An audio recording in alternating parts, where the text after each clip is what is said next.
ಹುಲಿಯ ಚಿತ್ರ ಎದುರುಗಡೆ ಬಂದಿದ್ದಕ್ಕೆ ಟಿಪ್ಪು ಸುಲ್ತಾನ್ ಫೇಮಸ್ ಆದ. ಹುಲಿಯನ್ನೇ ಕೊಂದಂಥವನು ಫೇಮಸ್ ಆಗೋದಕ್ಕೆ ರುದ್ರಾಭಿಷೇಕ ಬರೋ ತನಕ ಕಾಯಬೇಕಾಯ್ತು. ಭಾರತೀಯರ ಆವೇಶಗಳ ಆಕ್ರೋಶಗಳನ್ನು ತಣಿಸಿ ಅವರನ್ನು ಮಣಿಸಲು ಒಂದು ಸಂಸ್ಥೆಯನ್ನು ಹುಟ್ಟುಹಾಕುವ ದುರಾಲೋಚನೆಯ ಫಲವೇ ಭಾರತ ರಾಷ್ಟ್ರೀಯ ಕಾಂಗ್ರೆಸ್.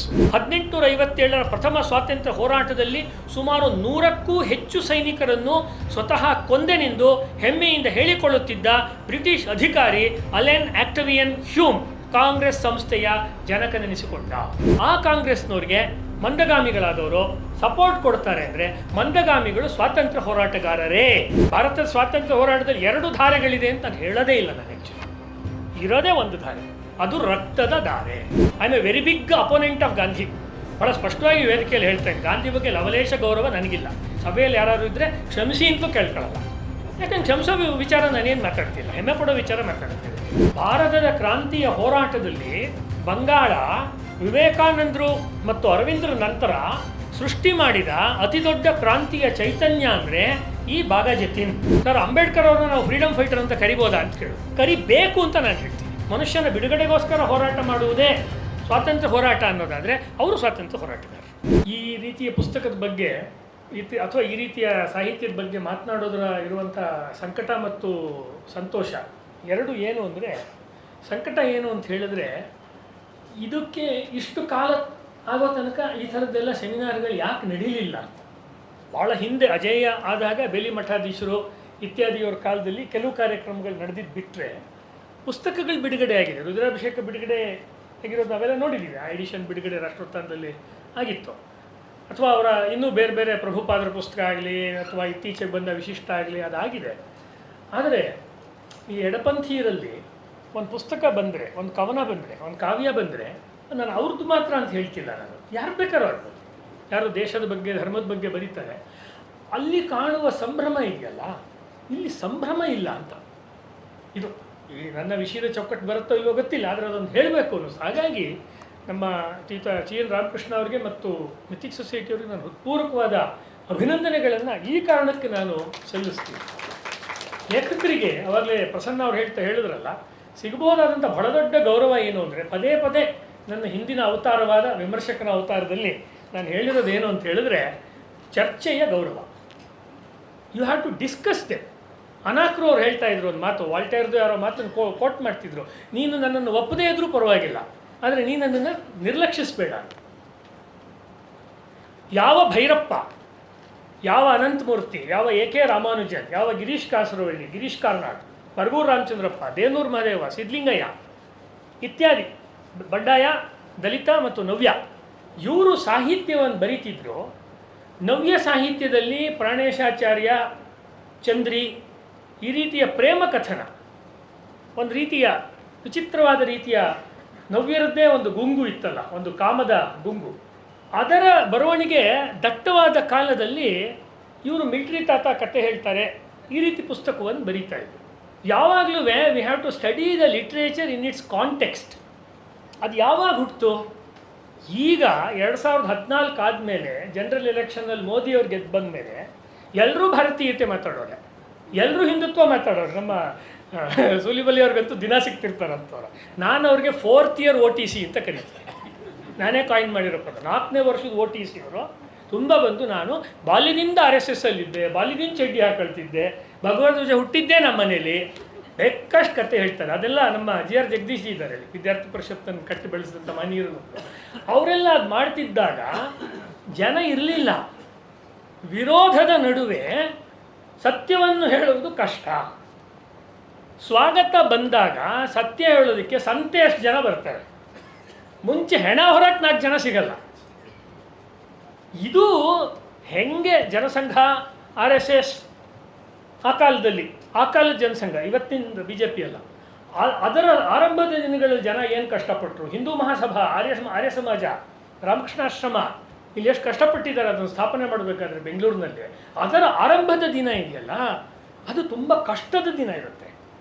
ಇವರು ಒಟ್ಟು ಸಾಹಿತ್ಯ ಇದುವರೆಗೂ ಇಬ್ಬರು ಮಹನೀಯರು ಮಾತನಾಡಿದ್ದನ್ನು ಸ್ವಲ್ಪ ಅಲ್ಲಿಂದ ತಗೊಂಡು ನಾನು ಮುಂದಕ್ಕೆ ಹೋಗೋದಾದರೆ, ಆರಂಭದ ದಿನಗಳಲ್ಲಿ ತಿನ್ನಕ್ಕೆ ಊಟ ಇಲ್ಲ, ದೈಸಕ್ಕೆ ಪದಾರ್ಥ ಇಲ್ಲ, ಪಾತ್ರೆ ಇಲ್ಲ, ಅಡುಗೆ ಇಲ್ಲ. ಆ ಸಮಯದಲ್ಲಿ ಒಬ್ಬಳು ಗೃಹಿಣಿ ಹೆಂಗೆ ಅಡುಗೆ ಮಾಡಬೇಕು ಅಂತ ಯೋಚನೆ ಮಾಡ್ತಾರೆ. ಆ ರೀತಿ ಪರಿಕರಗಳನ್ನು ಜೋಡಿಸ್ಬೇಕು, ಜನಗಳನ್ನೂ ಜೋಡಿಸ್ಬೇಕು, ಸಂಘಟನೆಯನ್ನೂ ಜೋಡಿಸ್ಬೇಕು, ಮನಸ್ಥಿತಿಯನ್ನೂ ರೆಡಿ ಮಾಡಬೇಕು. ಏನೂ ಇಲ್ಲ, ಬಟಾ ಬಯಲು. ಅಂಥ ಪರಿಸ್ಥಿತಿ 1857 ಆದಮೇಲೆ ಕ್ರಿಯೇಟ್ ಆಯಿತು. 1857 ಏನಾದ್ರು ಓಡಿಸಿದ್ರೆ ಬ್ರಿಟಿಷರನ್ನು, ಅದರ ಕತೆ ಬೇರೆ ಆಗ್ತಿತ್ತು. ಅದು ಆಗಲಿಲ್ಲ, ಕಾಲವಶದಿಂದ ಆಗಲಿಲ್ಲ. ವಾಸುದೇವ ಬಲವಂತ ಪಡ್ಕೆನೆ ನನ್ನ ನೆನಪು ಸರಿ ಇದ್ದರೆ ಗೋಂದಾವಲೆ ಮಹಾರಾಜರ ಹತ್ರ ಹೋಗ್ತಾರೆ ಅಲ್ವಾ.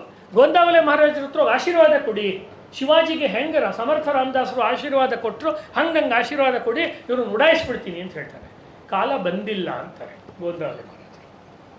ಕಾಲ ಬಂದಾಗ ಕಾದರೆ ಗಾಂಧಿವಾದಿ ಆಗ್ತೀರ, ಕಾಲ ಬರೋಕ್ಕಿಂತ ಮುಂಚೆ ಬೆಂದೂಕ ಎತ್ತಿದ್ರೆ ಕ್ರಾಂತಿಕಾರಿ ಆಗ್ತೀರ.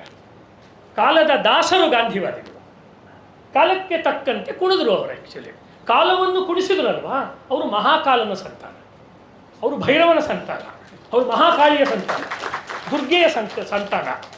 ನಾನಳಿವೆ ನೀನಳಿವೆ ನಮ್ಮೆಲುವುಗಳ ಮೇಲೆ ಮೂಡುವುದು ನವಭಾರತದ ಲೀಲೆ. ನಡೆ ಮುಂದೆ ನುಗ್ಗಿ ನಡೆ ಮುಂದೆ. ಇರ್ತೀವೋ ಬಿಡ್ತೀವೋ. ಈ ರೀತಿ ತಮ್ಮ ರಕ್ತವನ್ನು ಚೆಲ್ಲಿದ್ರಲ್ವಾ. ಸೊ ಸಿಡಿಮದ್ದು ಮತ್ತು ನೇಣುಗಂಬ, ಇದು ಅವ್ರದ್ದೇ ಒಂದು ಪುಸ್ತಕ. ಸಿಡಿಮದ್ದು ಮತ್ತು ನೇಣುಗಂಬ, ಇದೇನೇ ಈ ಇಡೀ ಸೆಮಿನಾರ್ನ ಒಟ್ಟು ಥೀಮ್. ಏನು ನಾವೇನಾಗಬೇಕು ಅಂತಿಲ್ಲ. ಆಜಾದನ್ನ ಬುಕ್ಕಲ್ಲಿ ಕೇಳ್ತಾರೆ, ಭಾರತಕ್ಕೆ ಸ್ವಾತಂತ್ರ್ಯ ಬಂದ ಮೇಲೆ ಹೆಂಗಿರ್ಬೇಕು ದೇಶ ಅಂತ. ಅಯ್ಯೋ ಅದೆಲ್ಲ ನನಗೇನು ಗೊತ್ತು, ನಾನೇನು ವಿದ್ಯಾವಂತ ಅಲ್ಲ. ಯಾರೋ ದೊಡ್ಡವರು ಬುದ್ಧಿವಂತರು ಬರ್ತಾರೆ, ಈ ದೇಶನ ಆಳ್ತಾರೆ. ಹೇಗೆ ಆಳ್ತಾ ಇದ್ದಾರೆ ಗೊತ್ತಲ್ಲ, ಸ್ವಲ್ಪ ಇಲ್ಲಿಂದ ಎಡಕ್ಕೆ ಹೋದರೆ ಗೊತ್ತಾಗುತ್ತೆ. ಈ ರೀತಿ ಸ್ವಾತಂತ್ರ್ಯವನ್ನು ಅವ್ರು ಬಯಸಿರಲಿಲ್ಲ. ನಾನು ಈ ಪುಸ್ತಕದಿಂದ ಹೇಳ್ತಾ ಇದ್ದೀನಿ.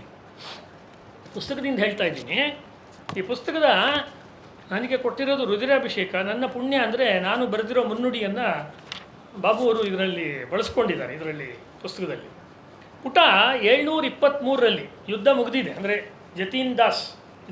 ಜತೀನ್ ಮುಖರ್ಜಿ ಅವನು ಹುತಾತ್ಮನಾಗಿದ್ದಾನೆ. ಇನ್ನೂ ಕೆಲವ್ರನ್ನ ಹಿಡಿದಿದ್ದಾರೆ, ಆಪಾದಿತರನ್ನೆಲ್ಲ ಜೈಲುಗಳಿಗೆ ಅಟ್ಟಿದ್ದಾರೆ. ಅದರಲ್ಲಿ ಒಬ್ಬ ಬರ್ತಾನೆ, ಪುಸ್ತಕದ ಕೊನೆ ಚಾಪ್ಟ್ರಲ್ಲಿ ಬರುವಂಥದ್ದು 723ನೇ ಪೇಜಲ್ಲಿ. ನಿರೇನ್ ಮತ್ತು ಮನೋರಂಜನ್ ಅವ್ರನ್ನ ನೇಣುಗಂಬಕ್ಕೆ ಹಾಕ್ತಾರೆ.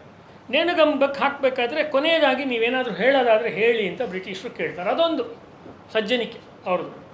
ಅಲಂಕಾರ ಶಿರಚ್ಛೇದ ನ್ಯಾಯ ಅಂತ ಹೇಳ್ತಾರೆ.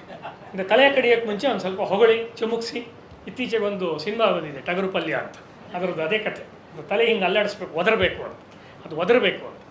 ಆವಾಗ ಅವನು ಏನು ಹೇಳ್ತಾನೆ, ಕೊನೆ ಮಾತು ಅವರಿಬ್ಬರು ಹೇಳೋ ಅಂಥದ್ದು, down with British Raj in India ಒಂದೇ ಮಾತ್ರ ಅಂತ ಹೇಳ್ತಾರೆ ಅವ್ರು ಬೇರೆ ಏನೂ ಕೇಳಲ್ಲ. ಅದನ್ನು ಹೇಳಿದ್ಮೇಲೆ ಈ ಜ್ಯೋತಿಷ್ ಪಾಲ್ ಇದಾನಲ್ಲ, ಅವನನ್ನು ಜೀವಾವಧಿ ಶಿಕ್ಷೆಗೋಸ್ಕರ ಅಂಡಮಾನಿಗೆ ಕಳಿಸ್ತಾರೆ. ಅಂಡಮಾನಿಗೆ ಅನೇಕರು ಹೋದರು. ಇತ್ತೀಚೆಗೆ ಅದ್ರ ಮೇಲೆ ಒಂದು ಪುಸ್ತಕ ಬಂದಿದೆ, ಅಂಡಮಾನ್ನಲ್ಲಿದ್ದಂಥ ಕ್ರಾಂತಿಕಾರಿ ಮಹಾನುಭಾವರ ಬಗ್ಗೆ. ಆವಾಗ ಅವನಿಗೆ ಭಯಂಕರ ಚಿತ್ರಹಿಂಸೆಯನ್ನು ಕೊಡ್ತಾರೆ ಅಂಡಮಾನ್ನಲ್ಲಿ. ಇದು ಜತೀಂದ್ರನಾಥ್ ಮುಖರ್ಜಿಯ ಬಲಿದಾನ ಆಗಿಬಿಟ್ಟಿದೆ. ಕೊನೆಯ ಪುಸ್ತಕ, ಕೊನೆ ಪುಟಗಳು. ಆವಾಗ ಅವನು ಹುಚ್ಚಿಡಿದು ಬಿಡುತ್ತೆ. ಚಿತ್ರಹಿಂಸೆ ತಡ್ಕೊಳಕ್ಕಾಗದೆ ಅವನಿಗೆ ಹುಚ್ಚಿಡಿಯುತ್ತೆ. ಅವನಿಗೆ ಅದೆಂತೆಂಥ ಚಿತ್ರಹಿಂಸೆಗಳು ಅಂತೆಲ್ಲ ಮಧ್ಯದಲ್ಲಿ ಬಂದಿದೆ. ಕೊನೆಗೆ ಅವನು ಕಂಡವ್ರನ್ನೆಲ್ಲ ಒಂದೇ ಪ್ರಶ್ನೆ ಕೇಳ್ತಾ ಇರ್ತಾನೆ. ಜ್ಯೋತಿಷ್ ಪಾಲ್ ಇವನ ಸಹಕಾರಿ, ಜತೀನ್ ಮುಖರ್ಜಿಯ ಸಹಕಾರಿ, ಭಾರತಕ್ಕೆ ಸ್ವಾತಂತ್ರ್ಯ ಬಂತೆ ಅಂತ ಕೇಳ್ತಿರ್ತಾನೆ. ಅವನು ಇಲ್ಲ ಅಂದರೆ ಇನ್ನೂ ಬರಲೇ ಇಲ್ವಾ ಅಂತ ತನ್ನೊಳಗಡೆನೆ ಅವನು ಗೊಣಕೊಳ್ತಾ ಇರ್ತಾನೆ.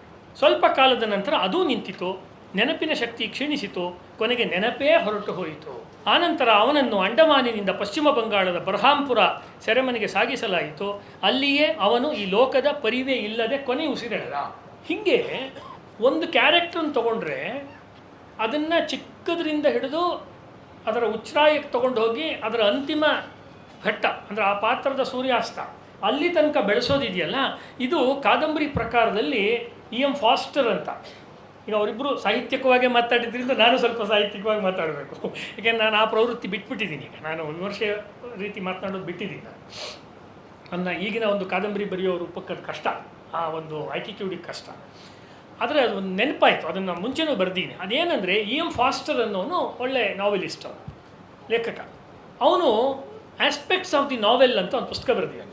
ಭಾಳ ಒಳ್ಳೆ ಚಂದದ ಪುಸ್ತಕ, ಕಾದಂಬರಿಯ ಪ್ರಕಾರದ ಬಗ್ಗೆ. ಅದರೊಳಗಡೆ ಅವನು ಏನು ಹೇಳ್ತಾನೆ, ಎರಡು ರೀತಿ ಕಾದಂಬರಿಯಲ್ಲಿ ಒಂದೇ ಅಥವಾ ಯಾವುದೇ ಕಾದಂಬರಿಯಲ್ಲಿ ಎರಡು ರೀತಿ ಪಾತ್ರಗಳಿರ್ಬೋದು. ಒಂದು ರೌಂಡ್ ಕ್ಯಾರೆಕ್ಟರ್ಸು, ಇನ್ನೊಂದು ಫ್ಲ್ಯಾಟ್ ಕ್ಯಾರೆಕ್ಟರ್ಸ್ ಅಂತ.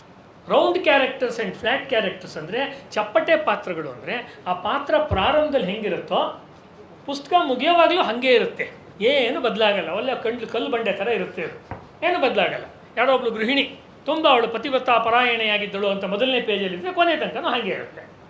ಅದು ಬದಲಾಗಬೇಕು ಅಂತಲ್ಲ, ಅವಳ ಮನಸ್ಸಿನ ಏರಿಳಿತಗಳು, ಅವಳ ಜೀವನದ ಬೇರೆ ಬೇರೆ ಡೈಮೆನ್ಷನ್ಗಳು, ಕಷ್ಟ ಸುಖಗಳು ಏನೂ ಬರಲ್ಲ, ಭಾರಿ ಸುಮ್ಮನೆ ಮಾಮೂಲಿಯಾಗಿ ಹೊರತ್ತೆ. ಇನ್ನೊಂದು ರೀತಿದು ರೌಂಡ್ ಕ್ಯಾರೆಕ್ಟರ್ಸ್, ದುಂಡಗಿನ ಪಾತ್ರಗಳು ಅಥವಾ ಗುಂಡನೆಯ ಪಾತ್ರಗಳು ಅಂದರೆ ಅವರವಾಗ ಉಲ್ಲೇಖ ಮಾಡಿದ್ರು. ಇಬ್ಬರು ಕೂಡ ಪಡಕೆಯ ಬಗ್ಗೆ ಮತ್ತು ಚಂದ್ರಶೇಖರ್ ಆಜಾದ್ ಇತ್ಯಾದಿಯನ್ನು ಉಲ್ಲೇಖ ಮಾಡುವಾಗ ಅವರ ಮುಖ್ಯವಾಗಿರೋ ಒಂದು ಸ್ಥಾಯಿ ವ್ಯಕ್ತಿತ್ವ ಒಂದಿರುತ್ತೆ, ಅದಲ್ಲದೆ ಇರುವಂಥ ಸಂಚಾರಿ ವ್ಯಕ್ತಿತ್ವ ಒಂದಿರುತ್ತೆ. ಕಾವ್ಯಮೀಮಾಂಸೆಯಲ್ಲಿ ನಾವು ಸ್ಥಾಯಿ ಭಾವ ಮತ್ತು ಸಂಚಾರಿ ಭಾವ ಅಂತ ಹೇಳ್ತೀವಿ. ಈ ಸ್ಥಾಯಿ ಆದ್ದು ಅದು ಹೋಗಲ್ಲ, ಆ ಗಂಡನೆ, ಯುದ್ಧ, ತಂತ್ರ, ಕೊಲ್ಲುವುದು, ತಪ್ಪಿಸ್ಕೊಳ್ಳೋದು ಇದೆಲ್ಲ ಹೋಗಲ್ಲ ಕೊನೆ ತನಕ. ಆದರೆ ಬೇರೆ ಬೇರೆ ವೇರಿಯೇಷನ್ಸ್ ಬರುತ್ತೆ ಆ ಪಾತ್ರದೊಳಗಡೆ. ಈ ಸಂಚಾರಿ ಗುಣವನ್ನು ತರುವಂಥದ್ದು ಇದೆಯಲ್ಲ, ಆವಾಗ ಆ ಪಾತ್ರ ರೌಂಡ್ ಕ್ಯಾರೆಕ್ಟರ್ ಆಗುತ್ತೆ. ಈ ರೌಂಡ್ ಕ್ಯಾರೆಕ್ಟರ್ ಇರುವಂಥ ಪಾತ್ರಗಳು ಪೂರ್ಣವಾಗಿ ವಿಕಾಸವಾಗಿರುವ ಪಾತ್ರಗಳು. ಈ ರೀತಿಯ ಪೂರ್ಣ ವಿಕಸಿತವಾದ ಪಾತ್ರಗಳನ್ನು ಅವರು ಅಜೇಯದಲ್ಲೂ ತರ್ತಾರೆ, ಪಡಕೆಯ ಜೀವನವನ್ನು ತೆಗೆದುಕೊಂಡು. ಆದರೆ ಆವಾಗಲೇ ಹೇಳಿದಂತೆ ಅಲ್ಲಿ ಹೆಚ್ಚು ಫೋಕಸ್ಸು ಪಡಕೆಯ ಮೇಲೆ ಮಾತ್ರ ಇರುತ್ತೆ. ಚಂದ್ರಶೇಖರ್ ಆಜಾದಿಗೆ ಬರೋ ಹೊತ್ತಿಗೆ ಫೋಕಸ್ಸು ಚಂದ್ರಶೇಖರ್ ಆಜಾದ್ ಮೇಲೂ ಇರುತ್ತೆ, ವಿಶ್ವನಾಥ್ ವೈಶಂಪಾಯನ್ ಮೇಲೂ ಇರುತ್ತೆ, ರಾಮ್ ಪ್ರಸಾದ್ ಬಿಸ್ಮಿಲನ್ ಮೇಲೂ ಇರುತ್ತೆ, ವೀರಭದ್ರ ತಿವಾರಿ ಅಂಥವನ್ನ ಪಟಿಂಗ ಅವನ ಮೇಲೂ ಇರುತ್ತೆ. ಆಮೇಲೆ ಅವನ ವಿರೋಧಿಗಳಾದಂಥ ಶತ್ರುಗಳ ಸೈನಿಕರು ಅಥವಾ ಪೊಲೀಸರು ಅವರ ಒಂದು ಚಲನವಲನಗಳ ಮೇಲೂ ಇರುತ್ತೆ. ಅಂದರೆ ಪಾತ್ರಗಳ ಸಂಖ್ಯೆನೂ ಜಾಸ್ತಿ ಆಯಿತು. ಅದಮ್ಯದಿಂದ ಅಜೇಯಕ್ಕೆ ಬಂದರೆ number of characters have increased. ಯಾಕಂದರೆ ಹೋರಾಟಕ್ಕೆ ಸೇರಿಕೊಂಡ ಜನಗಳ ಸಂಖ್ಯೆನೂ ಹೆಚ್ಚಾಗಿದೆ ಆ ಪೀರಿಯಡ್ಡಲ್ಲಿ. ಅಂದರೆ ಅದಮ್ಯದ ಕಾಲಕ್ಕೂ ಅಜೇಯದ ಕಾಲಕ್ಕೂ ಹೋರಾಟದಲ್ಲಿ, ಕ್ರಾಂತಿ ಹೋರಾಟದಲ್ಲಿ ಭಾಗವಹಿಸುವ ನಂಬರ್ ಆಫ್ ಕ್ಯಾರೆಕ್ಟರ್ಸ್ ಬಂದಿದೆ. ಅಲ್ಲಿ ಸ್ತ್ರೀ ಪಾತ್ರಗಳಿಲ್ಲ ಹೋರಾಟದಲ್ಲಿ, ಅದಮ್ಯದಲ್ಲಿ. ಅವನು ಹೆಂಡತಿ ಇದ್ದಾಳೆ, ಆದರೆ ನೇರ ಯುದ್ಧರಂಗಕ್ಕೆ ಇಳಿಯುವಂಥ ವೀರ ಕ್ಷತ್ರಿಯ ರೀತಿಯ ಹೆಣ್ಣುಮಕ್ಕಳು ಇಲ್ಲ. ಇಲ್ಲಿ ಬರ್ತಾರೆ, ದುರ್ಗಾಬಾಬಿ ಇರ್ಬೋದು, ಮತ್ತೊಬ್ಬರು, ಅವರೆಲ್ಲ ಇಲ್ಲಿಗೆ ಬರ್ತಾರೆ. ಯಾಕೆ ನಾನು ಈ ಪೀಠಿಕೆಯನ್ನು ಹೇಳ್ತಾ ಇದ್ದೀನಿ ಅಂದರೆ, ಇದು ಒಬ್ಬರೇ ಬರೆದಿರೋ ಪುಸ್ತಕಗಳಾದ್ರಿಂದ ಇದಕ್ಕೆ ನಾವು ಆ ರೀತಿ ಒಂದು ಸಂಬಂಧ ಸೂತ್ರವನ್ನು ಇಟ್ಕೊಂಡೇ ನೋಡಿದ್ರೆ ಗೊತ್ತಾಗುತ್ತೆ. ಆರ್ಗ್ಯಾನಿಕ್ ಹೋಲ್ ಅಂತ ಕರೀತಾರೆ ಇದನ್ನು. ಗೋಪಾಲಕೃಷ್ಣ ಅಡಿಗರು ಸಾವಯವ ಸಮಗ್ರೀಕರಣದ ಬಲ ಅಂತ ಕರೀತಾರೆ. ಸಾವಯವ ಸಮಗ್ರೀಕರಣದ ಬಲ. ನಮ್ಮ ಪಕ್ಕದಲ್ಲಿ ಸ್ಟೇಜ್ ಮೇಲೆ ಕನ್ನಡ ಪ್ರೊಫೆಸರ್ ಇರೋದ್ರಿಂದ ಇವೆಲ್ಲ ಕನ್ನಡ ಪದಗಳೆಲ್ಲ ಜ್ಞಾಪಕ ಆಗ್ತಿದೆ, ವಿಮರ್ಶೆದು ಇದೆಲ್ಲ ಮರ್ತೋಗಿತ್ತು. ಆರ್ಗ್ಯಾನಿಕ್ ಯೂನಿಟಿ ಅಂದರೆ ಗೋಪಾಲಕೃಷ್ಣ ಅಡಿಗರು ಏನು ಹೇಳ್ತಿದ್ರು ಅನ್ನೋದು ಬಾಬು ಕೃಷ್ಣಮೂರ್ತಿಯವರ ಇಡೀ ಸಾಹಿತ್ಯಕ್ಕೆ ಚೆನ್ನಾಗಿ ಒಪ್ಪತ್ತೆ. ಈಗ ಇತ್ತೀಚೆಗೆ ಅವರು ಬರೀತಿರುವ ಕೃತಿ ತನಕ ಅದು ಒಪ್ಪತ್ತೆ, ವಿಶಿಷ್ಟದ ತನಕ, ಮಹಾಸಾಧಕ ತನಕ ಒಪ್ಪತ್ತಾರೆ. ಏನಂದರೆ ಒಬ್ಬ ವ್ಯಕ್ತಿ ಅಂದರೆ ಒಳ್ಳೆ ಕಲಾವಿದ ಜೀವನದಲ್ಲಿ ಹಾಡುವುದು ಒಂದೇ ಹಾಡನ್ನು. A good poet will write only one poem with different lines. ಈ ಮೌಲ್ಯಗಳು ಅಂತ ಅವಾಗ ಹೇಳಿದ್ರಲ್ಲ ಸುಲಿಬಲಿಯವರು ಮಾತಾಡ್ತಾ, ಆ ಮೌಲ್ಯಗಳನ್ನು ಕೇಂದ್ರವಾಗಿ ಇಟ್ಕೊಂಡು ಅದಕ್ಕೆ ಆಯಾ ಕಾಲದಲ್ಲಿ ಸಿಕ್ಕುವ ಪಾತ್ರಗಳನ್ನು ಜೋಡಿಸ್ತಾ ಹೋಗ್ತಾರೆ ಅಂತ ನನಗನ್ಸುತ್ತೆ. He has certain fixed values which are Indian values, Hindu values, Hindu ಭಾರತೀಯ ಕೌಟುಂಬಿಕ ಮೌಲ್ಯಗಳು, ರಾಷ್ಟ್ರೀಯ ಮೌಲ್ಯಗಳು, ಆಧ್ಯಾತ್ಮಿಕ ಮೌಲ್ಯಗಳು ಅಂತ ಒಂದಷ್ಟಿದೆ. ಅದನ್ನು ಬಲವಾಗಿ ಅವ್ರು ಇಟ್ಕೊಂಡಿದ್ದಾರೆ. ಅದು ಅವ್ರ ತಾಯಿಯಿಂದ ಬಂದಿರೋದು, ಅವ್ರ ಅಣ್ಣನಿಂದ ಬಂದಿರೋದು. ಮಧ್ವರಾಯರು ಪೂರ್ತಿ ಒಂದು 10 ತಾಸು ಮಾತಾಡಬಲ್ಲೆ ಬಾಬು ಕೃಷ್ಣಮೂರ್ತಿಯವ್ರ ಸಾಹಿತ್ಯದ ಬಗ್ಗೆ. ಕಾರಣ ನಾನೇ ಅದ್ರ ಬಗ್ಗೆ ಒಂದು ಪುಸ್ತಕವನ್ನೇ ಹಿಂದೆ ಬರೆದಿದ್ದೀನಿ ಮತ್ತು ಅವರ ಬಹುತೇಕ ಎಲ್ಲ ಪುಸ್ತಕಗಳನ್ನು ಹಲವು ಸರ್ತಿ ರಾಚನಿಕ ದೃಷ್ಟಿಯಿಂದನೂ ಓದಿದ್ದೀನಿ, ಸ್ಟ್ರಕ್ಚರ್ ದೃಷ್ಟಿಯಿಂದನೂ ಓದಿದ್ದೀನಿ, ಫಿಲಾಸಫಿ ದೃಷ್ಟಿಯಿಂದನೂ ಓದಿದ್ದೀನಿ. ಮತ್ತು ಅದೆಲ್ಲ ಓದಿದ್ರಿಂದ ನಾನೂ ಕಾದಂಬರಿಕಾರ ಆಗಿಬಿಟ್ಟಿದ್ದೀನಿ ಇವಾಗ. ಅಜೇಯ ಸೃಷ್ಟಿ ಮಾಡಿದ್ದೆ ಮಹಾಕಾಲ. ಅವರು ಹೇಳಿದ್ರಲ್ಲ, ನಮ್ಮ ಪೀಳಿಗೆ ಅನೇಕರನ್ನು ಸೃಷ್ಟಿ ಮಾಡ್ತು ಅಂತ. ಈ ಮಹಾಕಾಲವನ್ನು ವಿಕ್ರಮ ಪತ್ರಿಕೆಯಲ್ಲಿ ಬರಿತಾ ಇದ್ದೀನಿ.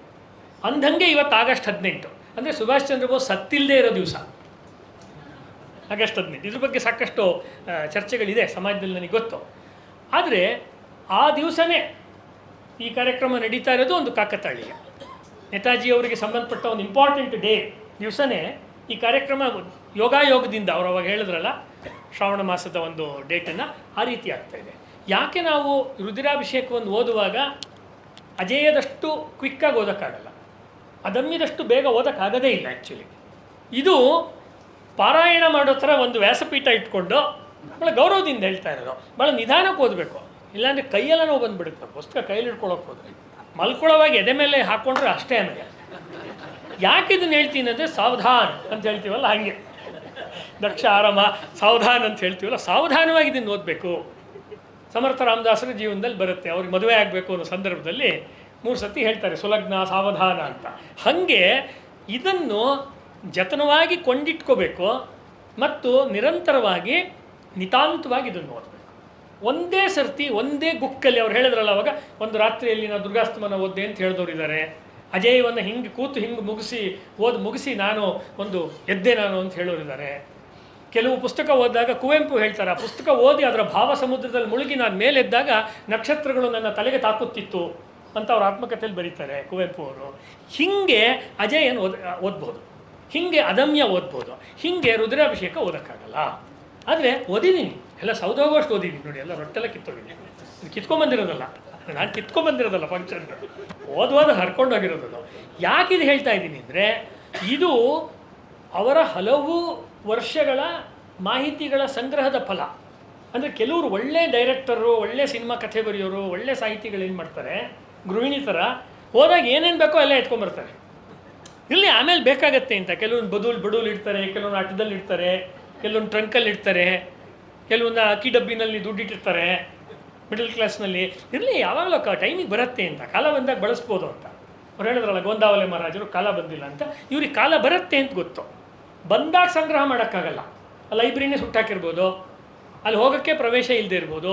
ಅಂದರೆ ಯಾಕೆ ಇವರು ಒಂದು 50ನೇ ವರ್ಷ ದಾಟಿದ ಮೇಲೆ ಬೃಹತ್ ಕೃತಿಗಳನ್ನು ಹೆಚ್ಚು ಬರೀತಾ ಹೋದರು ಅಂದರೆ ಅದೊಂದು ಮಜಾ. ಯಾಕೆ ಅಂತ ಹೇಳಿದ್ರೆ ಅದಕ್ಕೆ ಬೇಕಾದ ಸಾಮಗ್ರಿ ಸಂಗ್ರಹಣೆ. ಅಜೇಯ ಬರೆಯೋವಾಗಲೇ ಅದಮ್ಯದ ಮಾಹಿತಿಯನ್ನು ಕಲೆಕ್ಟ್ ಮಾಡ್ತಾ ಇದ್ದಾರೆ, ಬರುತ್ತಾ ಬಿಡುತ್ತಾ ಮುಂದಿಕ್ಕದು.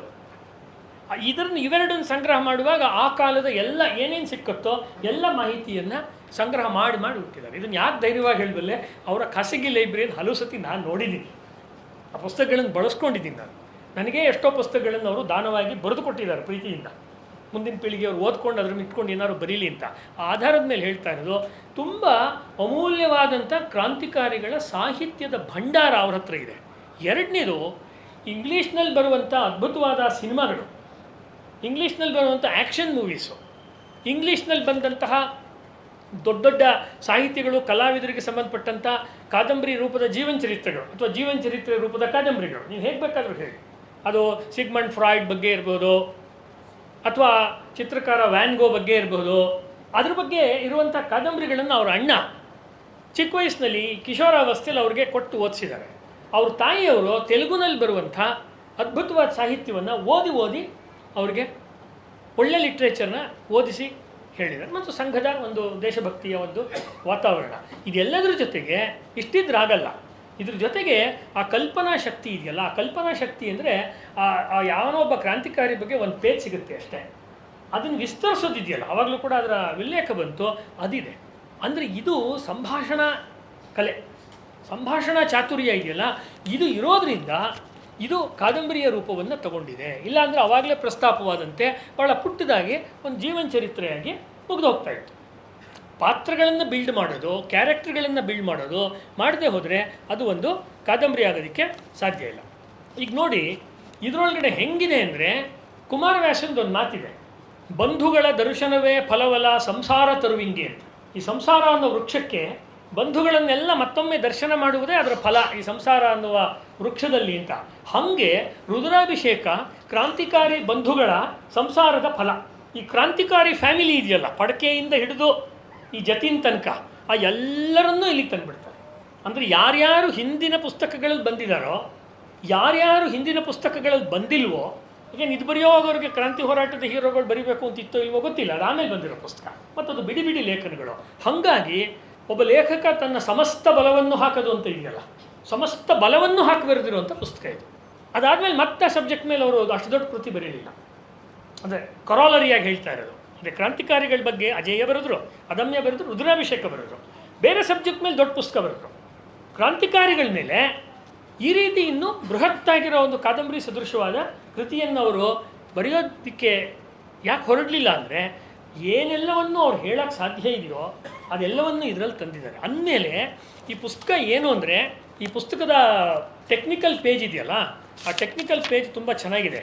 ಅದರೊಳಗಡೆ ತುಂಬ ಚಿಕ್ಕದಾಗಿ ಈ ಪುಸ್ತಕ ವಿವರಿಸಿದ್ದಾರೆ ಅವರು ಟೆಕ್ನಿಕಲ್ ಪೇಜಲ್ಲಿ. ಆಯಿತಾ, ಬೇಗ ಮುಗ್ದೋಗುತ್ತೆ, ಓದ್ತೀನಿ ಕೇಳಿಸ್ಕೊಳ್ಳಿ. ರುದ್ರಾಭಿಷೇಕ ಏನು ಅಂತ ಅವರೇ ಹೇಳಿರೋ ಮಾತು. A historical novel of the revolutionary struggle for India's independence during the period 1880 to 1915 centered on the life and martyrdom of Jatindranath Mukhopadhyaya, known as Bhaga Jatin, also highlighting the far-reaching influence of Vivekananda, Aurobindo and other spiritual leaders on the freedom movement in the early years of the 20th century. ಇದು ಪುಸ್ತಕದ ಪರಿಚಯ, technical ಪೇಜಲ್ಲಿ ಹಾಕಿರೋದು ಇದು actually. ಅಂದರೆ synopsis ಏನು ಅನ್ನೋದು ಗೊತ್ತಾಗುತ್ತೆ ಈ ಪುಸ್ತಕದ್ದು. ಅದಕ್ಕೆ ಹೇಳಿದ್ದು ಇದು ನಿಧಾನವಾಗಿ ಓದಬೇಕು. ಎರಡನೇದು, ಬೇರೆ ಕಾದಂಬರಿಗಳಲ್ಲಿ ಕೇಂದ್ರ ಇದೆ. ಅಂದರೆ ಅವತ್ತು ಕೂಡ ನಾನು ವಿಶಿಷ್ಟ ಕಾದಂಬರಿ ಮಾತನಾಡುವಾಗ ಹೇಳಿದ್ದೀನಿ, ಸ್ವಲ್ಪ ಇಲ್ಲಿ ಹೇಳ್ತಾ ಇದ್ದೀನಿ. ಬಾಬು ಕೃಷ್ಣಮೂರ್ತಿಯವರು ಪ್ರಾರಂಭದಲ್ಲಿ ನಾವೆಲ್ಸ್ ಬರೆಯೋ ಪ್ರಯತ್ನ ಮಾಡಿರ್ಬೋದು, ಅಂದರೆ ಬ್ರಿಟಿಷ್ ಅರ್ಥದ ಒಂದು ಕಾದಂಬರಿ ಅನ್ನುವಂಥದ್ದು. ಬರ್ತಾ ಅವರ ಭಾರತೀಯ ಪ್ರಜ್ಞೆ ಪುರಾಣ ಸದೃಶವಾದ ಪ್ರಜ್ಞೆ ಆದ್ದರಿಂದ ಅವರೇನು ಮಾಡಿದ್ದಾರೆ, ವ್ಯಾಸರು, ಪರಾಶರರು, ಆಮೇಲೆ ಬಂದಂಥ ಕಲ್ಹಣನ ರಾಜತರಂಗಿಣಿ ಎಕ್ಸೆಟ್ರಾ ಕೃತಿಗಳಲ್ಲಿ ಏನು ಮಾಡ್ತಾರೆ, ಹಾಯಾಗಿ ಬಿಡುಬೀಸ ಕತೆ ಹೇಳೋದು. ಏನು ತುಂಬ ಅರ್ಜೆಂಟಾಗಿ ಕತೆ ಹೇಳಬೇಕು ಅಂತೇನು ಇಲ್ಲ. ಅದಮ್ಯ ಎಷ್ಟು ಕ್ವಿಕ್ಕಾಗಿ ಓಡುತ್ತೆ, ಟಕ ಅಂತ ಕತೆ ಓಡ್ತಾ ಇರುತ್ತಲ್ಲಿ. ನೀವು ಉಸಿರು ತೊಗೊಂಡು ಓದಬೇಕು ಓದುಗ. ಇಲ್ಲಿ ಹಂಗಲ್ಲ. ಓ ಪಥಿಕನೇ, ನಿಧಾನವಾಗಿ ನಿಂತು ವಿಶ್ರಾಂತಿಯನ್ನು ತೆಗೆದುಕೊಂಡು ಮುಂದಕ್ಕೆ ಹೋಗು ಅನ್ನುವ ರೀತಿಯಲ್ಲಿ ಒಂದಷ್ಟು ವಾಸುದೇವ ಬಲವಂತ್ ಫಡ್ಕೆನ್ ಹೇಳ್ತಾರೆ. ಪುಟ 126 ನಾನು ಹೇಳ್ತಿರೋದು ರುದ್ರಾಭಿಷೇಕದಲ್ಲಿ. ಫಡ್ಕೆ ಪುಣೆ ನಗರದಲ್ಲಿ ವಾಸಿಸುತ್ತಾ ಮಿಲಿಟರಿ ಅಕೌಂಟ್ಸ್ ಆಫೀಸಿನಲ್ಲಿ ದುಡಿಯುತ್ತಿದ್ದ ವಾಸುದೇವ ಬಲವಂತ ಫಡ್ಕೆ ಎಂಬ ಸಾಮಾನ್ಯ ಗುಮಾಸ್ತನೊಬ್ಬ ಅಂದಿನವರೆಗಿನ ಆಗುಹೋಗುಗಳನ್ನು ಚೆನ್ನಾಗಿ ಅಧ್ಯಯನ ಮಾಡಿ ಇತ್ಯಾದಿ ಬರುತ್ತೆ. ಆಮೇಲೆ 1857ರ ಹೋರಾಟ, ಒಂದು ಇಂಟ್ರೆಸ್ಟಿಂಗ್ ಪಾಯಿಂಟ್ ಕೊಡ್ತಾರೆ.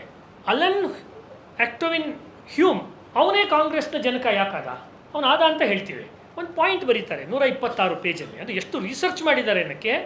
ಭಾರತೀಯರ ಆವೇಶಗಳ ಆಕ್ರೋಶಗಳನ್ನು ತಣಿಸಿ ಅವರನ್ನು ಮಣಿಸಲು ಒಂದು ಸಂಸ್ಥೆಯನ್ನು ಹುಟ್ಟುಹಾಕುವ ದುರಾಲೋಚನೆಯ ಫಲವೇ ಭಾರತ ರಾಷ್ಟ್ರೀಯ ಕಾಂಗ್ರೆಸ್ಸು.